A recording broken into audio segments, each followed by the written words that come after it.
Good morning, children. In the previous class, we have discussed how new terminology or new terms have come up in the history. As we know that the present day India, which was before independence, it was divided into many regions or many kingdoms. Okay, so how different regions and empires were set up in India, or the regions which is not only in India, Indian subcontinent. We know that we can call Indian subcontinent because different regions, the present day Pakistan and Afghanistan, Bangladesh, these all were existed together as some of the Muslim rulers who ruled over our country. These all were known as the empires. They were and there were also different regions.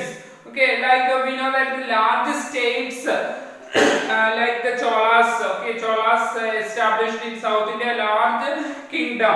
Tughlaqs or Mughals also had a very large empire established in India. So many regions were included in these kingdoms or empires. Okay, we know that a Sanskrit Prashasti. What is Prashasti? We have studied in previous classes. An inscription or something which praising the emperor or sultan or ruler. Okay, so here a Sanskrit Prashasti, which is, for example, we can say praising Delhi Sultan Ghiyasuddin Balban. Okay, so that it explains that he was the ruler of a vast empire, very large empire, very large kingdom stretching from Bengal, which was known as Gauda in the east, from Bengal in the east to Ghazni or Gazana, which is in Afghanistan in the west region. So from Bengal in the east to stretching up to Afghanistan region, that was the large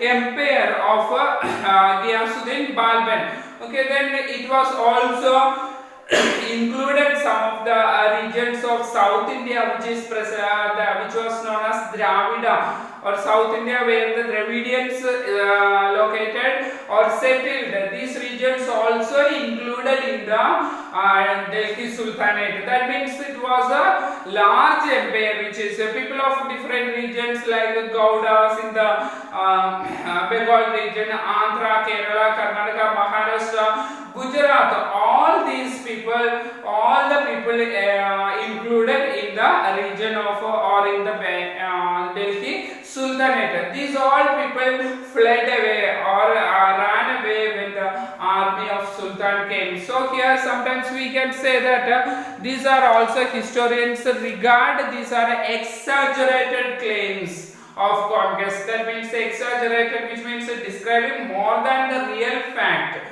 Okay, this may not be the real fact. All these regions included, but the historians mentioned that these are all exaggerated stories. Okay, they are simply claiming that the Sultan had a larger empire in order to praise him. So here during this period we know that many languages existed. Still we know there are many languages in our country are there. But during this period also many languages existed. Some explanations we can say that from the books of Amir Khusrau in 1318 he wrote this book, and in his book a different language in every region of this land existed. That means different part of this kingdom or empire all had different languages. Sindhi or many examples you can say. Sindhi was a language, Lahori, Kashmiri, Dwara Samudri, which is spoken in the southern Karnataka region, Telangani, okay, that is spoken in Andhra Pradesh, Gujari in Gujarat, or Mabari in Tamil Nadu, Gauri in Bengal, Awadhi in the eastern Uttar Pradesh, and Hindavi in the area around Delhi. These are all different languages existed, which was mentioned in the book of Amir Khusrau, that was written in 1318 in his poems also. So here Amir Khusrau went on explaining that the contrast to these languages, there was a Sanskrit which did not belong to any region. Sanskrit was not a language of any particular region. It was spoken by only the Brahmins. Okay, not the common people. Ordinary people did not know this language, and only it was spoken by the Brahmins here. So about 700 by 700 AD, regions already possessed distinct geographical dimensions and their own language or cultural characteristics. Each region, when we are taking the example of Sindhi or Kashmiri, the language is spoken in particular region, they had their own language and their characteristics and culture also. Every region, even though it belonged to one empire, okay, different regions had their own languages and their culture and characteristics also. Different social customs existed in these different regions. They were also associated with the specific ruling dynasties. Each region also had different ruling dynasties. Even though there was a Mughal rule existed, we know that the Mughal emperor, under the Mughal emperor or under the Mughal empire, there were many smaller dynasties or kingdoms existed. We used to call them Samantas or subordinates.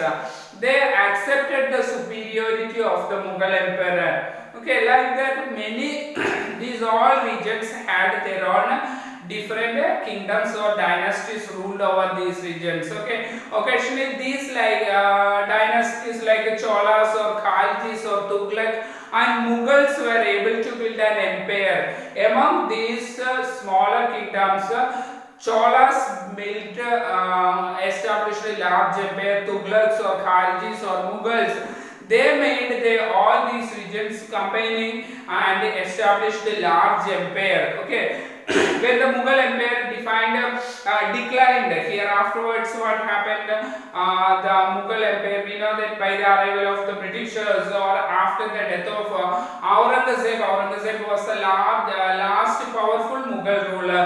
After that the Mughal empire began to decline, or it led to the emergence of, during that period when Mughal rule became weak, or the Mughal rulers became weaker, all these regions, many regions established an independent rule. All the small regions, all small kingdoms began to emerge as large powerful kingdoms. So across most of these subcontinent, many regions were left with the legacies of the big and small states that had ruled over them. So here many of these small kingdoms became independent, then started ruling independently. So these small kings or the native Rajas declared independence from Mughal empire. Okay, so here we know that each region had different traditions and culture. We have already discussed. So these local rulers began to promote their own language, their culture and traditions, etc. Okay, so here through the 1000 years from we are studying in these classes,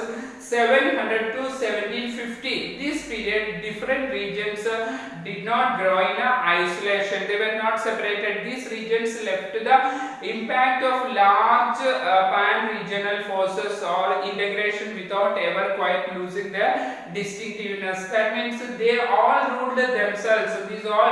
But they all had a connectivity with the other regions also, because once upon a time these small kingdoms also were part of larger empire. When after the Mughal empire declined, these regions declared independence, but they all had contacts or trade relations with the other regions. In the coming class we will study about all the new regions which existed in the Indian subcontinent.